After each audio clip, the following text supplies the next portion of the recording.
நான் வந்து ஒரு பேனில் ஒரு 4 டேபிள் ஸ்பூன் அளவுக்கு எண்ணெய் வந்து ஆட் பண்ணியிருக்கேன். எண்ணெய் வந்து நல்லா சூடானதும் இதில் 1/4 டேபிள் ஸ்பூன் அளவுக்கு நம்ம ஜீரகம் வந்து ஆட் பண்ணிக்கலாம். ஜீரகம் வந்து நல்லா பொரிஞ்சதும் இதில் வந்து ஒரு பெரிய சைஸ் வெங்காயம் வந்து நீல வாக்கில் கட் பண்ணியிருக்கேன். அதையும் வந்து இதில் ஆட் பண்ணிக்கோங்க.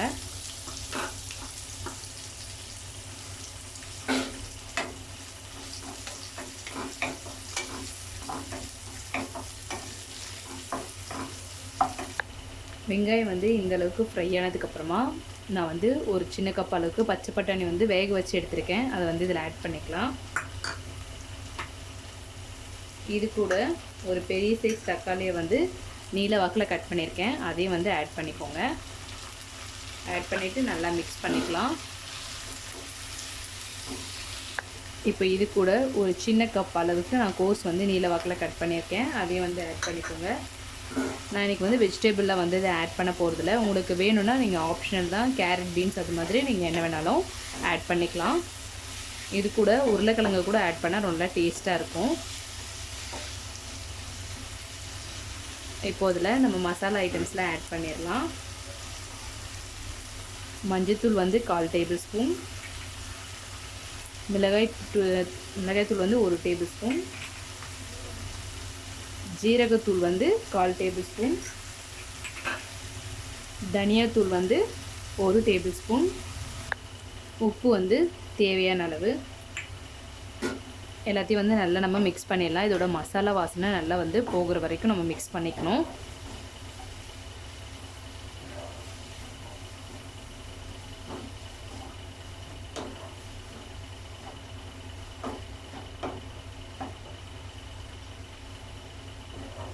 மசாலாலாம் வந்து நல்லா மிக்ஸ் பண்ணதுக்கப்புறமா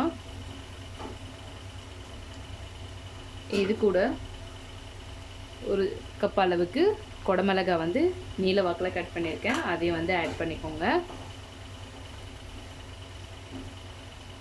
இப்போ இது வந்து நல்லா வந்து நம்ம வேக விட்டுறலாம்.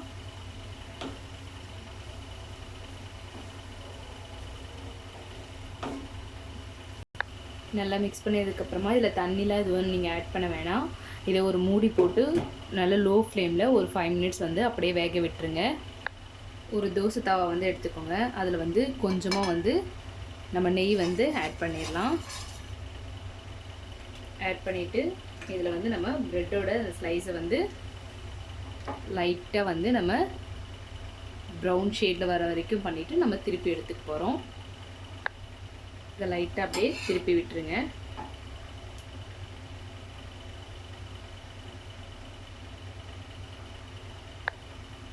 இதை லைட்டாக திருப்பி விட்டுக்கலாம்.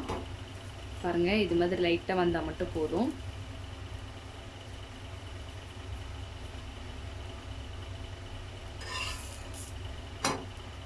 இது இப்போது நம்ம தனியாக ஒரு பிளேட்டில் எடுத்து வச்சுக்கலாம். வாங்க, 5 மினிட்ஸ் ஆகிடுச்சு, பார்க்கலாம்.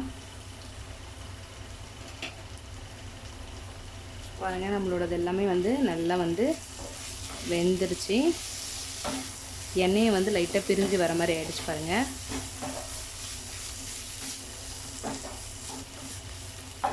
இப்போ இந்த ஸ்டேஜில் 1 டேபிள் ஸ்பூன் அளவுக்கு நான் வந்து சோயா சாஸ் வந்து ஆட் பண்ணிக்கிறேன். 1 tablespoon tomato ketchup add பண்ணிவிட்டு இதை நல்லா வந்து மிக்ஸ் பண்ணி விட்டுருங்க.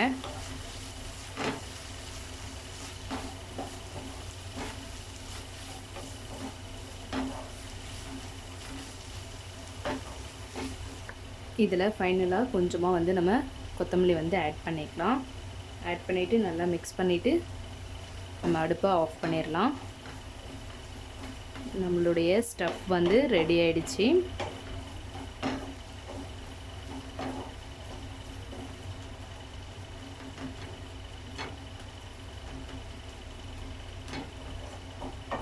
இதை எடுத்து நம்ம லைட்டாக ஆற வச்சுக்கோங்க.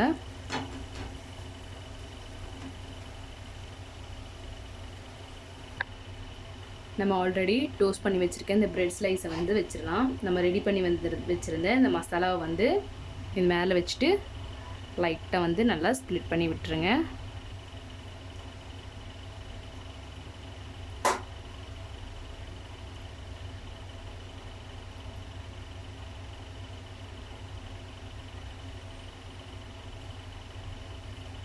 அதே மாதிரி இந்த ப்ரெட்லேயும் செஞ்சிடலாம்.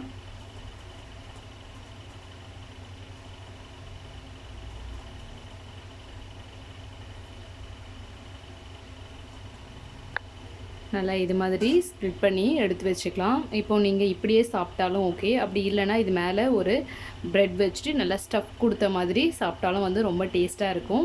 இது வந்து ஒரு சீக்கிரமாக சிம்பிளாக செய்யக்கூடிய ஒரு ஈவினிங் ஸ்நாக்ஸாக நீங்கள் வந்து சாப்பிட்லாம். குழந்தைங்களுக்கும் செஞ்சு கொடுக்கலாம். இந்த மசாலா ப்ரெட் வந்து உங்களுக்கு பிடிச்சிருந்துன்னா உங்கள் வீட்டில் ட்ரை பண்ணி பாருங்கள். ட்ரை பண்ணி பார்த்துட்டு எப்படி இருக்குன்னு கமெண்ட் பண்ணுங்கள். உங்கள் ஃப்ரெண்ட்ஸ்க்கு ஷேர் பண்ணுங்கள். சப்ஸ்கிரைப் பண்ண மறந்துடாதீங்க. தேங்க்யூ.